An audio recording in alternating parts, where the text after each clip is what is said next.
Assalamualaikum warahmatullahi wabarakatuh. Kami dari kelompok Elysia. Perkenalkan, nama saya Dea Rizky Amalia. Perkenalkan, saya Sophie Supianti. Perkenalkan, nama saya Fitri Saumi. Bahan yang harus disiapkan: susu UHT, Oreo, gula pasir, keju, agar, susu bubuk. Untuk langkah pembuatannya, pertama, masukkan agar-agar, susu bubuk, susu UHT, air sekitar 400 ml, dan gula pasir sekitar 6 sendok makan atau sesuai selera. Nyalakan api kompor. Aduk hingga merata. Tunggu sampai mendidih. Selagi menunggu, tumbuk Oreo, tetapi jangan sampai bubuk.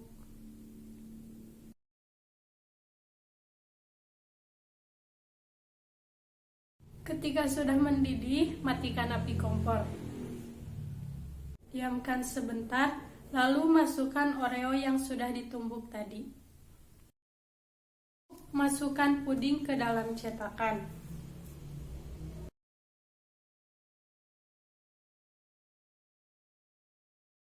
Dan tambahkan topping keju.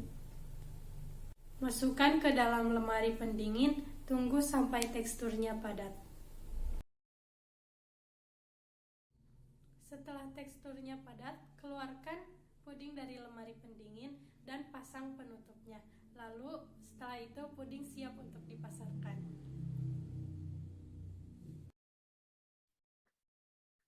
Assalamualaikum warahmatullahi wabarakatuh. Di sini saya akan sedikit menjelaskan dan menjabarkan soal-soal yang berkaitan dengan 1. Persamaan akuntansi, 2. Harga pokok produksi, 3. Harga pokok penjualan, 4. Besaran laba, dan kondisi break-even point ketika produk terjual. Sebelumnya, mohon maaf jika kelompok kami menjelaskan dengan seadanya saja dikarenakan kurangnya pengetahuan dan contoh dalam bidang ini. Langsung saja. CP Elysia merupakan usaha pada bidang olahan makanan dessert yang didirikan pada 19 November 2021 oleh Nona Saumi dan kawan-kawan. Berikut transaksi yang dilakukan pada bulan November. Yang pertama, pada tanggal 19 November, pemilik mengeluarkan modal sebesar Rp50.000. Yang kedua, pada tanggal 20 November membeli bahan-bahan untuk diolah. Seharga totalnya Rp36.500. Rp36.500. 3. Biaya overhead yang dikeluarkan diantaranya pemakaian alat masak dan perlengkapan yang masing-masingnya dikeluarkan seharga Rp7.000. 4.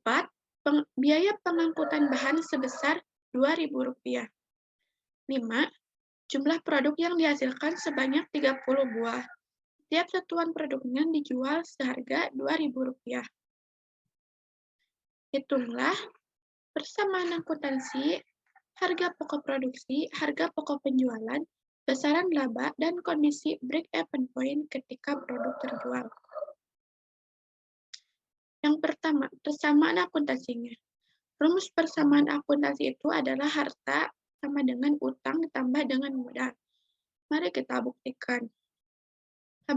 CP Elysia, tabel persamaan akuntansi.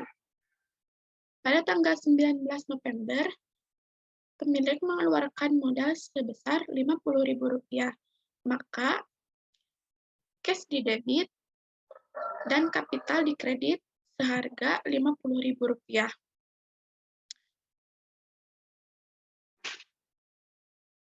Pada tanggal 20 November 2021, pemilik membelanjakan modalnya untuk membeli keperluan bahan-bahan untuk dimasak seharga Rp36.500.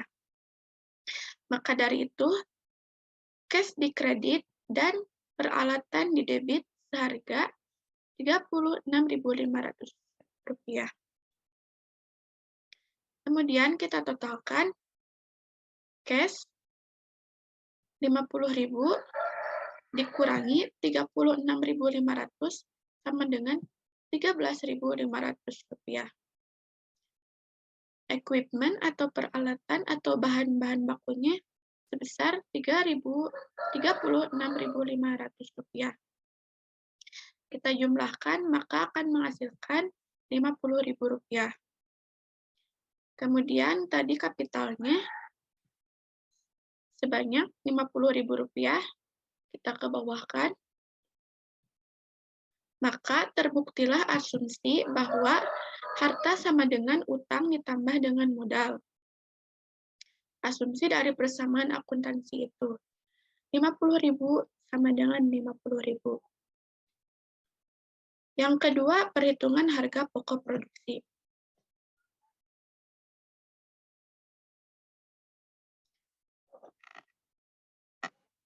Harga pokok produksi merupakan jumlah dari biaya-biaya yang dikeluarkan mulai pada saat pengadaan bahan baku hingga proses akhir produk yang siap dijual. Harga pokok produksi dapat dicerna dengan modal atau pengorbanan dalam proses produksi berdasarkan nilai ganti pada saat pertukaran. Langsung saja pada tabel CP Elysia, laporan harga pokok produksi. Ini ada pembelian bahan langsung, pembelian bahan baku seharga Rp36.500. Kemudian bahan baku itu semuanya langsung digunakan. Kemudian kita simpan pada kredit. Tenaga kerja langsung tidak ada, overhead manufaktur diantaranya pemakaian alat masak dan perlengkapan yang masing-masingnya senilai Rp7.000. Kita totalkan biaya overhead biaya manufaktur sebesar Rp14.000. Maka didapat harga pokok produksinya dari bahan langsung yang digunakan dengan total biaya manufaktur seharga yang ditotalkan menjadi Rp50.500 harga pokok produksinya.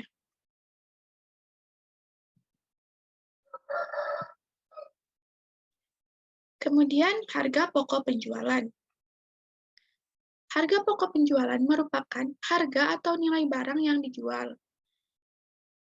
Cara menghitung harga pokok penjualan ini ditentukan pada persediaan awal produk ditambah dengan jumlah harga produksi dan dikurangi dengan persediaan akhir produk. Prinsip HPP ini, jumlah saldo awal persediaan dan harga pokok barang-barang yang dibeli dikurangi jumlah persediaan akhir pada periode tertentu. Harga pokok penjualan melibatkan semua upah baru langsung dan biaya-biaya bahan tambahan dan biaya-biaya tak terduga lainnya. Langsung saja pada tabel CP Elysia, harga pokok penjualan. Persediaan barang dagang pada awalnya tidak ada karena ini merupakan usaha yang baru. Maka langsung saja kepada pembelian yang mengeluarkan sebesar Rp36.500. Kemudian ada beban angkut pembelian sebesar Rp2.000. Maka total pembeliannya dijumlahkan dari ini menjadi Rp38.500. Atur pembelian tidak ada, potongan pembelian tidak ada, total potongan pembelian tidak ada. Maka total pembelian bersihnya ini saja dikebawahkan Rp38.500. Barang yang tersedia untuk dijual karena tadi jumlah produk yang dihasilkan sebanyak 30 buah dan setiap produknya itu dijual seharga Rp2.000. Maka akan menghasilkan produk yang dijual Rp60.000. Maka harga pokok penjualannya itu Rp60.000.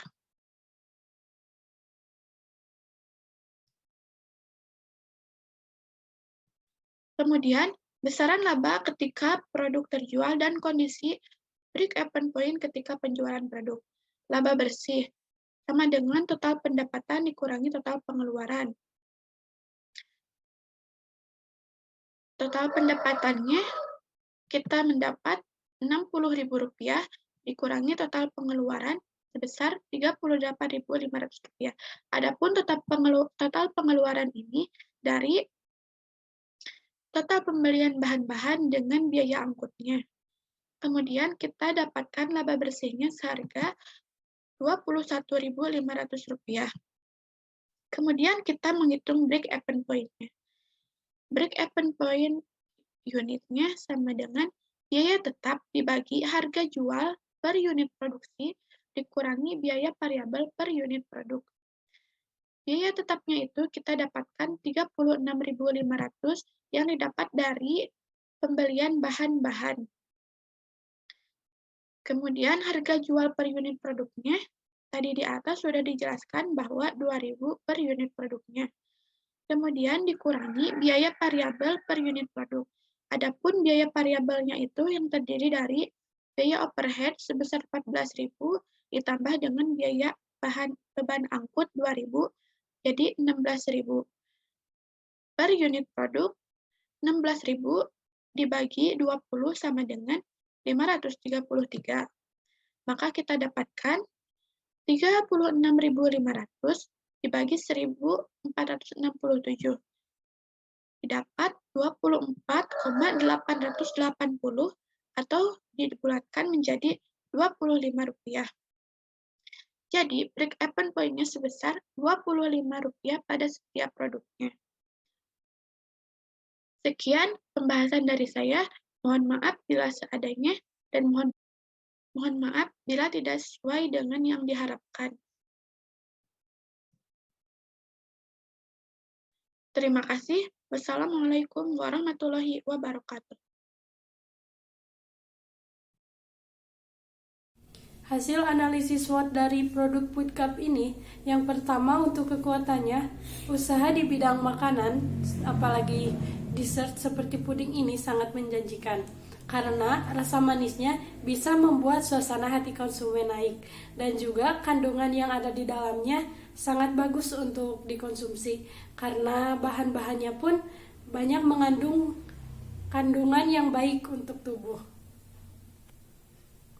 Untuk kelemahannya, yang pertama, kami kekurangan modal. Dan untuk bahan-bahannya pun harganya lumayan cukup tinggi.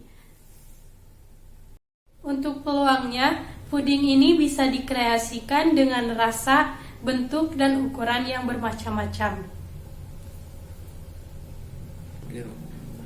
Bahkan tampilannya pun bisa lebih diinovasikan. Ada banyak topping yang bisa digunakan. Hal ini akan membuat konsumen semakin tertarik. Untuk ancamannya, target pasarnya itu berada di lingkungan sekitar saya. Dan ada sebagian masyarakat yang kurang mementingkan kesehatan makanan.